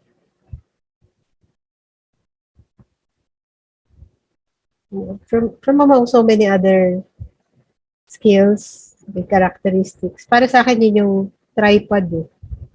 Buting puso, may kaalaman, at malinis yung motibo. All the rest, ano na lang yun eh. Maging observant, maging sensitive, maging caring, respectful. Ano na yun eh. Nasa personalidad mo na yun eh. Kung ano yung value ng family mo. Diba? Honesty. Diba? So there has to be a sense of right and wrong. Hindi siya pwedeng parang it depends. Kasi pagka it depends, ano eh, malabo. Parang kunyari, bigyan ka ng isang isda. Kailangan alam mo kung bangus yun. Kasi kung bangus yun, kakaliskisan mo. Pero kung ang bigay sa'yo ay catfish, hindi mo kailangan kaliskisan kasi wala yung kaliskis. Eh. Diba? So, yun yung concept. No? Kung bigay sa'yo ay squid, hindi mo kakaliskisan yun. So, kailangan alam mo ano ba itong nakasalang sa'yo at anong luto ang kailangan niya. Diba? So, okay. So, Parang so, ganun. so hindi makakatulong ko parang isang luto lang ang alam mo. Okay, kasi iba-ibang putahe ang makikita mo, iba-ibang issues, iba-ibang concerns. So iba-ibang concerns, so importante na handa ka sa with your own values, with all the specific skills. And very important yung mga na-mention mo kanina. Now on a personal level, coming from our own experiences, very challenging siya. And in the personal level, mabigat. Lalo pagkatapos na during and even after, mararamdaman mo yung bigat sa balikat mo, sa isipan mo, ang mga nangyari. Anong ginagawa mo Monet para maalagaan ang sarili? Kasi hindi lang ito pag-aalaga ng mga kliyente o mga nag-underwent ng psychotrauma. Pero sa ating bilang psychologist, bilang counselor, paano natin dapat inaalagaan ang ating mga sarili? Well, paano inalagaan ang sarili? Okay. Ako kasi what I do is I have to ask myself is if I'm always asking myself if what I'm doing is something that I like. Gusto ko ba yung ginagawa ko? So, kunyari, bibigyan ako ng ibang task. Kunyari, magtahi ng gown. So, pwede ko namang gawin yun. Pero tatanungin ko sarili ko, gusto ko ba magtahi ng gown? Kung tatayo ako ng bahay o magjo-join ako sa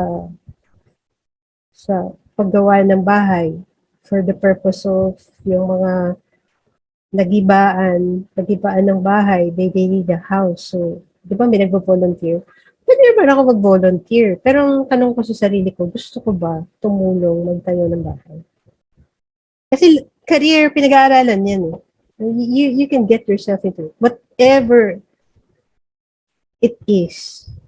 Kaya lang, ako, ang tanong ko sa sarili ko, gusto ko ba gawin yan? Masaya ba ako kung gagawin ko yan? Alam ko ba kung ano ang gagawin ko? At alam ko ba kung ano yung dahilan kung bakit ko ito ginagawa? Pag panatag ako doon, wala akong pagod. Honestly speaking, wala akong pagod. Well, siguro yung puyat, yung oras, yung energy, pero yung kalooban, walang kapaguran. So, ibig Wala sabihin, eh. hindi siya, parang hindi ini-exhausts. Siguro ang katawan, napapagod. Yung maglakad ka ba naman ng 1 kilometro, so of course, mapapagod ang katawan. Pero yung interest mo na makatulong, yung kagustuhan mo na magbigay ng sarili, yun ang hindi nakakapagod. Kasi gusto mong gawin siya, gusto mo siyang gawin. Bahagi siya na hindi lang doon sa roles and responsibility mo, pero bahagi ng buong pagkatao mo. Tama ba yan? Yeah. Parang, kung ako ay isang puno ng buko, dadaanan ako ng bagyo, pero magpo-produce pa rin ako ng buko. Kasi, alam ko, puno ako ng buko eh. Kung ako ay puno ng mangga, dadaanan ako ng bagyo, pero maglalabas pa rin ako ng mga bulaklak at saka prutas ng mangga. Kahit yugyugin mo yung mangga, malaglag lahat, magpo-produce pa rin ako. Kasi alam ko kilala ko yung sarili ko. So, I go back to that every day.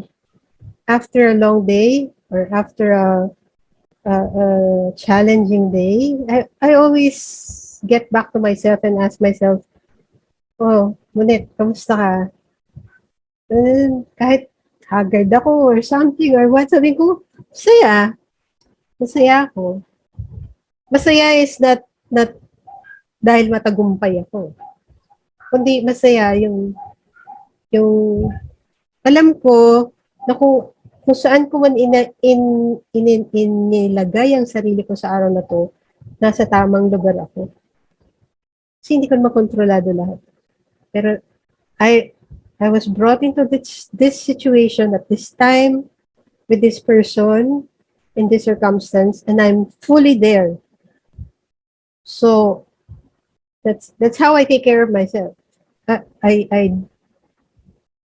don't dissipate myself. Hindi ako sabog. I think yun yung nakakapagod pag sabog. Pero pagka para kang atom, maliit ka lang pero buo ka, very powerful. So I get back to myself. Binubuo ko yung sarili ko. I ask myself, hindi ba ako nagdrama? Hindi ba ako nagyabang? Hindi ba ako nag-arte-arte? I mean, naging totoo ba ako sa sarili ko? Sa sitwasyon na yun? Pagkakataon na yun? Pag sinabi ko oo, whatever happens, and that's my contribution. Kasi hindi naman ako nagpabaya. So it means at a certain point, in any kind of psychotrauma situation, may panahon ka para manahimik muna sandali, mag-reflect muna, magmuni-muni, ano mga pinaggagawa ko. Diba? At the same time, you'll be able to breathe also and gather yourself and put it back again. So, but the same, minsan merong time kasi, of course, the body can be pwedeng ma-exhaust May limit din ng katawan Pero tahimik muna sandali, pahinga ng konti, at the same time, gathering all your thoughts about it and your experiences. Yeah. And with you mentioning that, I suppose it's also nice to share to the students that there will be cases wherein the therapist, the counselor, the psychologist, the mental health practitioner himself or herself sees it as part of his or her own concern. Mhm. Ah, kunyari, ang client ay namatayan, tapos yung counselor namatayan din, yung psychotherapist namatayan din. Merong certain level of personal engagement dun sa sitwasyon. Mhm. Yun yung sinasabi sa ethics ng practice na if it's some sort of having a thin line between being a professional and having your own self go through the healing process or the managing process, mas maganda i-refer sa isa pang professional. Kasi ako, kunyari, namatayan. Maraming namatay sa pamilya ko. Tapos meron akong client na namatayan. Maraming namatay sa kanila. Baka ma-approximate ko na yung process ko ng grieving and i-suggest ko sa kanya. Yeah. Pwedeng ibang scenario. So, kung alam ko na ako ay namatayan at yung mga namatay sa pamilya ko ay dahil sa krimen, iba yung dynamics noon. Kaysa sa ito, namatayan kasi na-trap yung pamilya niya sa sunog.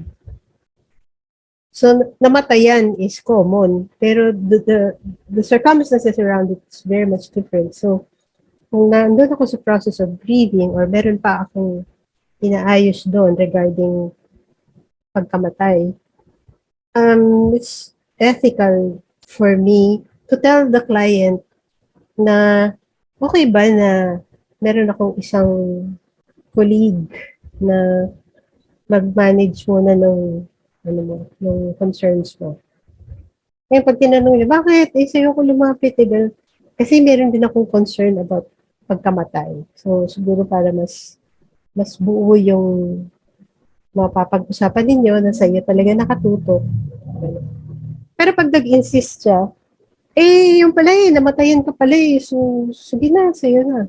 Basta panatag ang loob ng kliyente sa'yo. Make a go for it. Yeah. Okay. Well, kasi importante rin yun na-emphasize mo yan kasi whether you like it or not, baka may mga sitwasyon sa tinatawag natin yung parang transference Yung is either tinatransfer sa iyo ng kliyente mo at nagiging concern mo o yung concern mo ngayon, nagkaranasan mo, inililipat mo na naman doon sa client mo. Okay? And very very often nangyayari na hindi tayo aware doon Kapag hindi tayo aware doon, mas magiging komplikado ang sitwasyon. Hindi lang sa iyo pero lalong-lalo na doon sa kinakausap mo. Okay, dagdag trauma. Okay, dagdag trauma. Baka yung kausap mo ang maging therapist. Para sa iyo.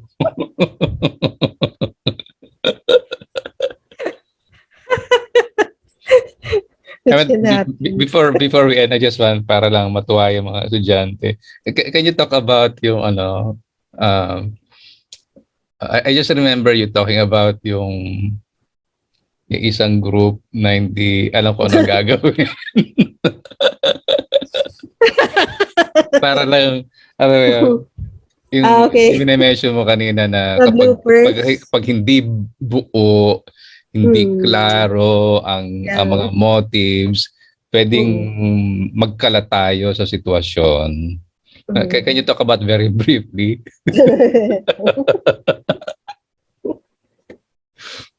Napapapunas tuloy ako ng ilong. Okay. So we were in a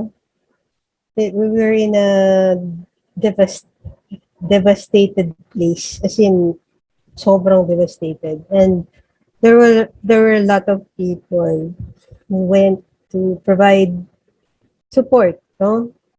pagkain, damit, basta lahat, the works, no? Security, kasi pag nasa devastated area ka, ang daming concerns sa security. So we went there, me with the trauma, crisis and trauma responder group. Punta kami dun sa pinaka-devastated na area. So malayo-malayo siya. Pagdating namin dun sa place, the one who was taking care of the survivors was a parish priest of the place. So nung dumating kami, ang bungad niya sa amin, anong klaseng volunteer po kayo? Sabi niya sa grupo namin. So meron kaming spokesperson. So sinabi namin na we are a group of counselors, psychotherapists. Doon pa lang kami sa salitang group of counselors and therapists. Sinabi na sa amin agad ng pare, ay, naku, hindi po namin kayo kailangan. hindi na po namin kayo kailangan. So, kami nagtinginan kami, pero bakit nasabi mo? Nasabi ng pare, please lang, wag niyo na po kaming kakausapin. Wag niyo na kaming gambalain pa, or something like that. So, sabi ko doon sa spokesperson namin, tanungin natin kung bakit. Anong dahil? So, tinanong namin, bakit po? Meron na po bang napunta dito na nag-conduct na po ng ano? Sabi niya, oo. Sabi niya gano'n. Lalong nakasama sa community. Sabi niya, bakit po? Sabi niya, imagine lahat dito nagluluksa, namatayan, nawalan ng, naghahanap pa kami ng mga tao, na nakakalat ang mga bangkay. Tapos ang unang pinagawa sa amin, pinakanta kami ng pinakanta daw sila na may isang chika din na lilipad-lipad. Lumipad dumapo sa sanga.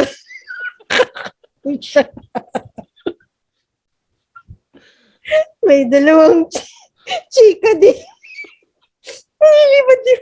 Ako tumatawa pero yung pare seryoso. Kapag hindi kwento, na-traumatize daw sila. Ano nangyayari? Ano nangyayari?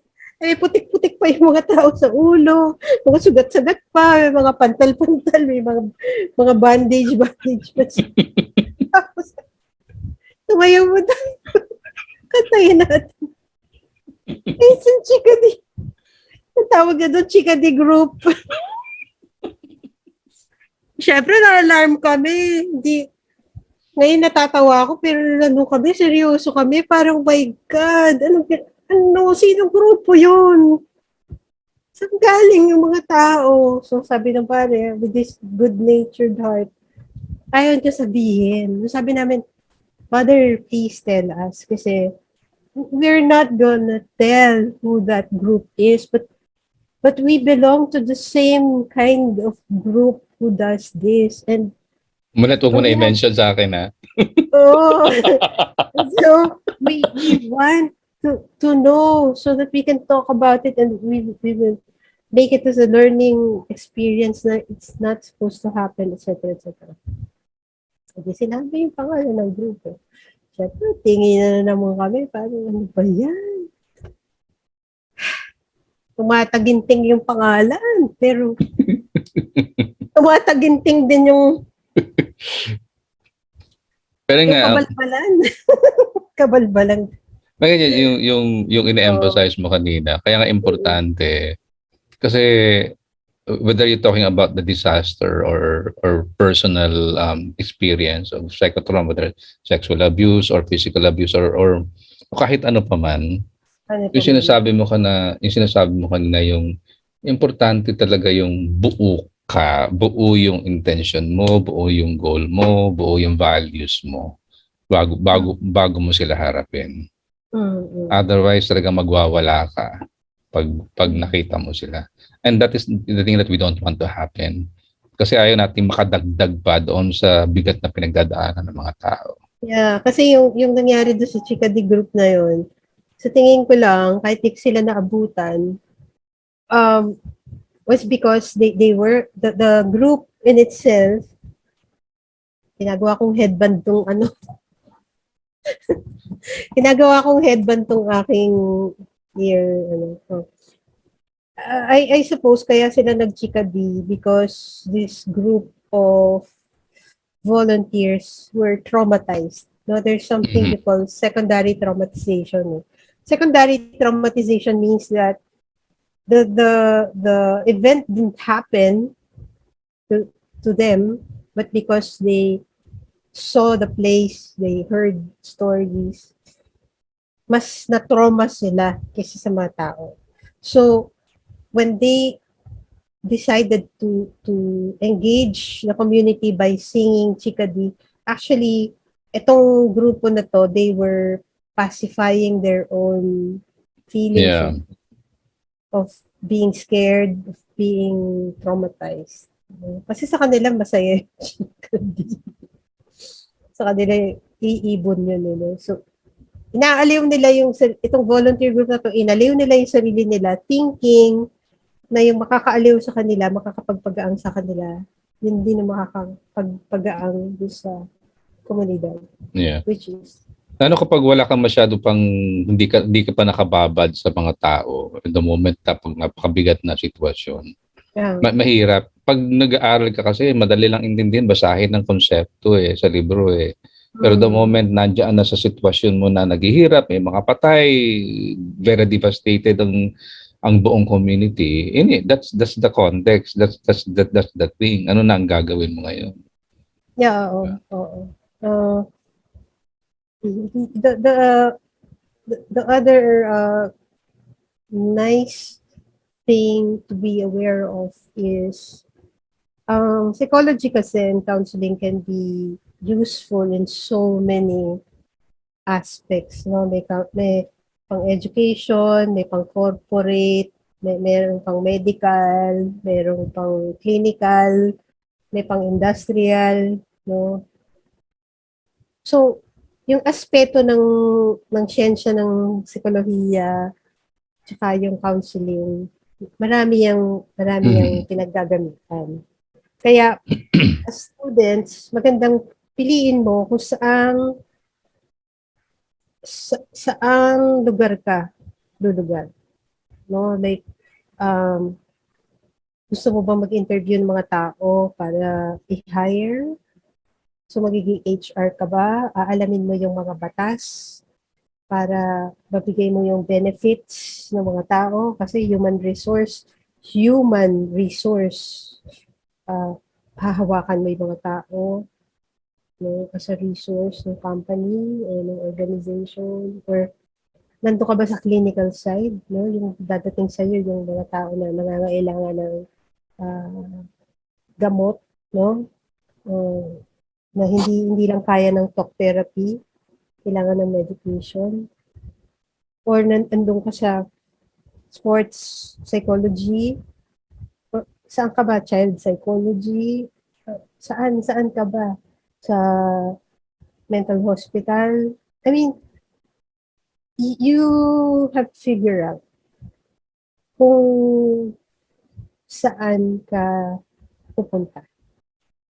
So, kami, when I was taking up my master's courses, we were exposed, no, as practicum requirement, we were exposed to the variety of the situations wherein we could practice. So, doon ko na-feel sa sarili ko kung ano yung ayoko. At doon ko na-feel sa sarili ko na I would like to use psychology in counseling and in rehabilitation ng trauma. Doon ko na-feel na I can manage this. I can do this. Kasi all the rest, parang I can do it pero it's not I won't like it. doing it every day, I'll get tired. No? So, yun, kailangan malaman mo kung saan ang lugar mo. Yeah. Saka Saka lulubog. kaya hindi ibig sabihin na graduate ka na ng psychology, graduate ka ng counseling, lahat pwede mong pasukan. Just for example, in dealing with, for example, a disaster trauma from a second trauma from a disaster. Dahil psychologist ka, feeling mo lahat kaya mong gawin. Di ba? So, at the same time, kung interesado ko talaga, importante rin na matuto ka doon sa mga tao nakababad na talaga. And learn from them. So, hindi naman kasi parang ticket na dahil meron kang degree ng psychology, pwede mo nang pasukin kahit saan. Yung tama yung sinabi mo na kinakailangan mang hanapin mo yung area of interest mo. At saka yung sinasabi mong gift kanina, di ba? Importante yun na ma-recognize mo ano yung gift mo na kung saan magiging effective ka talaga na makapag-serve. So, for example, if you will allow me, one more tiny case. We were in this province again, no, scenario of devastation. So people were in a gymnasium, a very very huge gymnasium, and I walked out for a while to breathe, no. Kasi parang galing kami we were talking to soldiers, soldiers na ang scenario is they were rescuing people while they saw with their own eyes na natatangay ng baha yung sarili ng family para na nalunod, parang ganun. So, traumatic sa kanila kasi habang nagsisave sila, nakita nila yung bahay nila dumaan tapos lumubog kasama ng pamilya nila. So anyway, so while I was out of the gym, meron ako nakita isang old lady. She was so fragile, very, very skinny. Maliit siya, mapayat siya, matanda siya. Pero upright siya. Nakatayo siya ng diretso. And it was so, the image was, created a big impact in my memory. Kasi, payat siya, maliit siya, matanda siya, nakatayo siyang diretso. Ang background niya, isang bundok. Kasi isang bundok ng mga damit.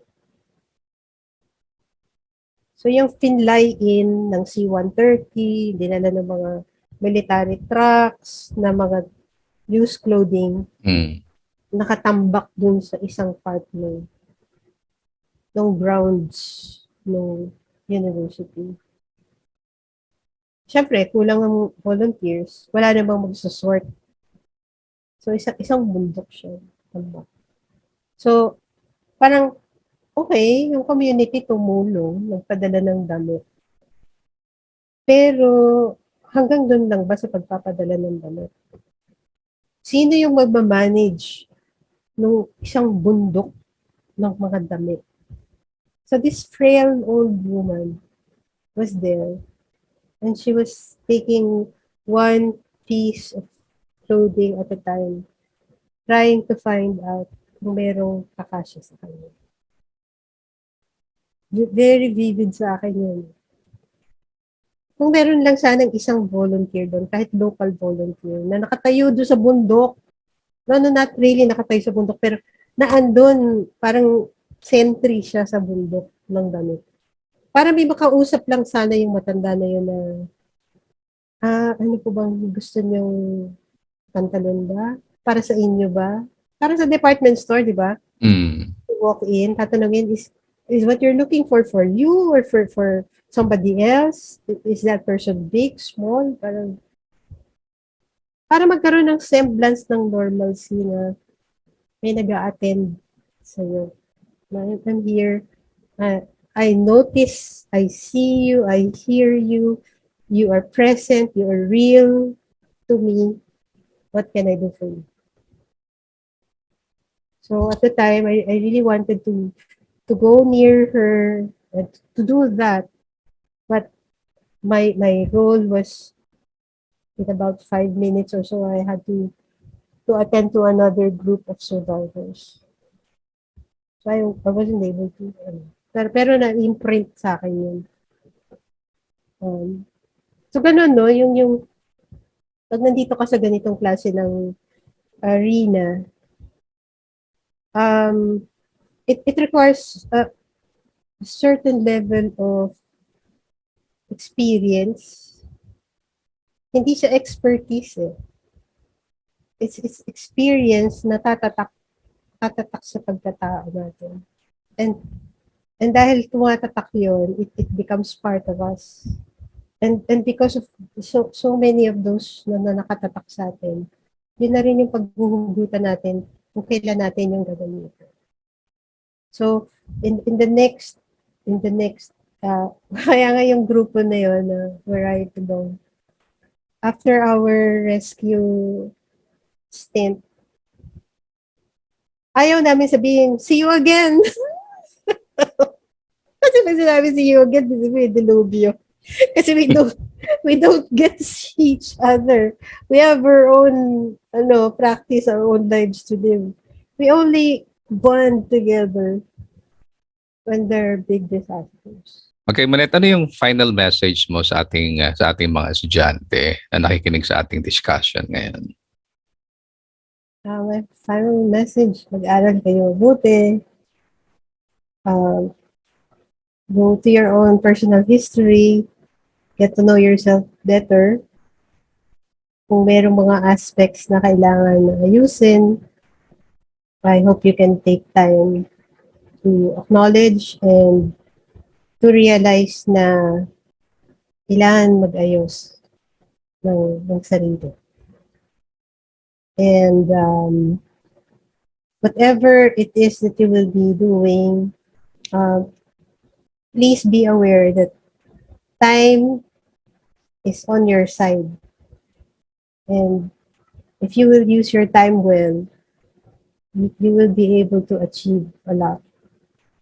So, kung yung oras na meron ka at ako na 24 hours ay makabuluhan, definitely mas magiging maganda yung takbo ng buhay.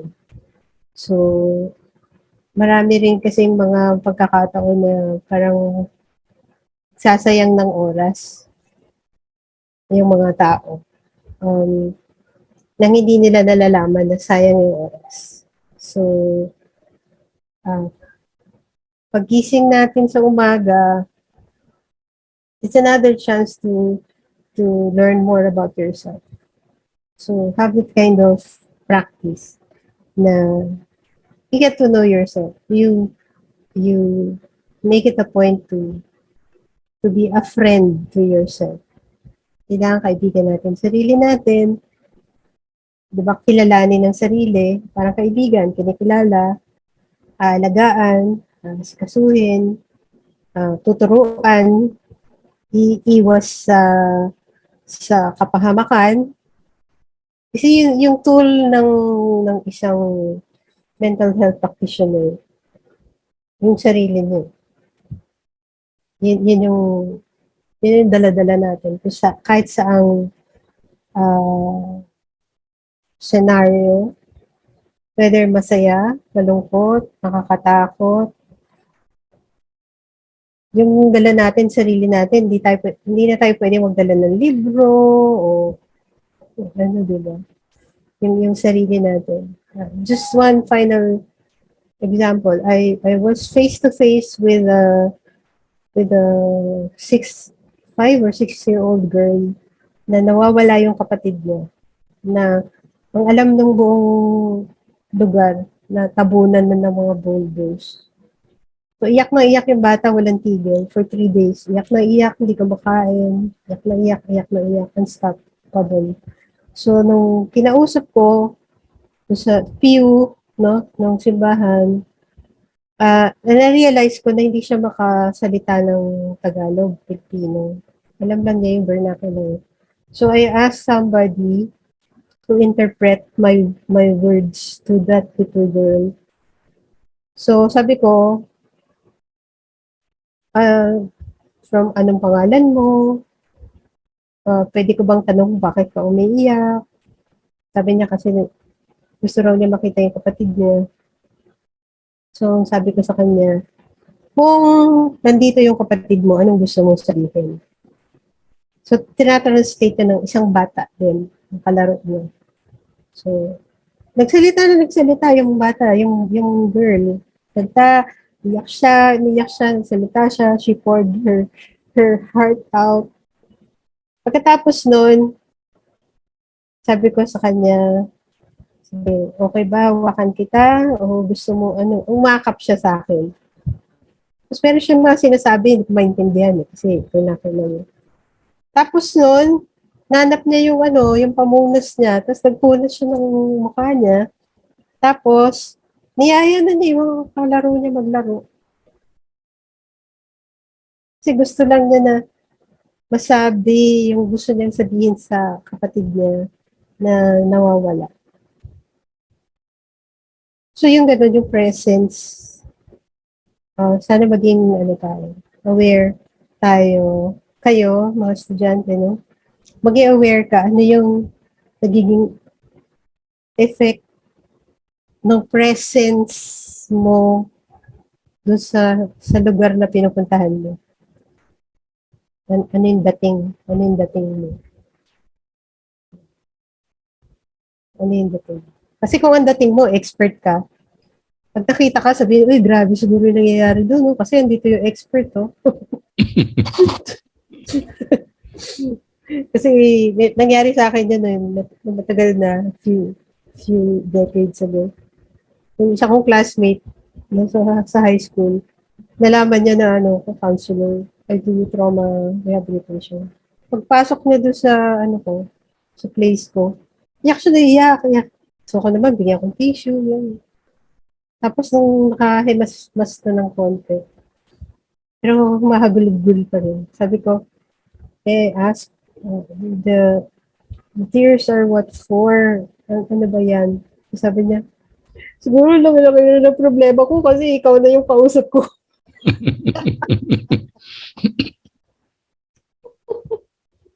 Siguro, naisip niya parang, laki-laki na siguro ng problema ko kasi ikaw na yung kausap ko eh.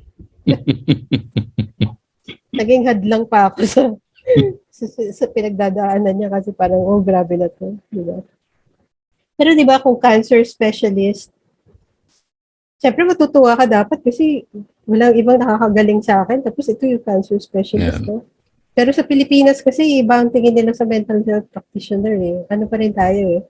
We're back to the times of the dragons. Hindi pa rin accepted na pagka mental health practitioner ka, okay ka lang. Kasi parang, nakikipag-usap ka na sa counselor? Nakikipag-usap ka na sa psychotherapist, sa psychiatrist, psychologist. Ito pa tayo sa dark ages pagdating sa Pilipinas. So, pero sa Amerika, hindi lang sila nakatulog na isang gabi. Nasa na nila yung medical benefits nila. Pwede na agad sila kumausap ng counselor o psychologist. Hindi lang nakatulog kagabi pwede na silang gawin. So yun lang, ang dami ko na sinabi. So, alagaan nyo yung sarili nyo. Yung sarili nyo yung pagkatao. Yung sarili nyo yung katinuan. Mag-aaral kayo mabuti. And live your life every day knowing that you're given the chance to live. Be grateful. Yun lang. Okay. Salamat sa interview. Definitely, Monet. Many of my students might be interested in connecting with you, or some people who might have the chance to listen to this conversation might want to learn more from you. Paano kanila pwede ma-contact? Well, I'm available sa Facebook and I have Messenger, I have a regular email. Siguro they can ask na lang from you para sa ganun. If ever they're wanting to connect or they want to ask for anything. Madali lang ako in-locate. And I respond. Kasi responder ako kaya The moment I see the message, I'll respond. All right. Okay, so again, we thank you, Ms. Monetra Falls, for giving us this your wonderful time. It's indeed a gift, not only from me but for my students. Yung mga sinabi mo, marami akong mga binigay sa kanila mga reading materials eh. And definitely yung mga sinabi mo wala doon. Okay? And then that makes the difference. And like ko sinasabi sa kanila, maraming mga bagay na nasusulat na hanggang nandoon lang yan. Pero importante kung paano ka bababad sa karanasan. At ang inoffer natin sa kanila ngayon na isang tao na nakababad sa karanasan ng psychotrauma. Okay? So kaya muli, so thank you so much. Thank you too. You are indeed a gift. Okay? Okay. Take care and God bless. God bless students. Congratulations.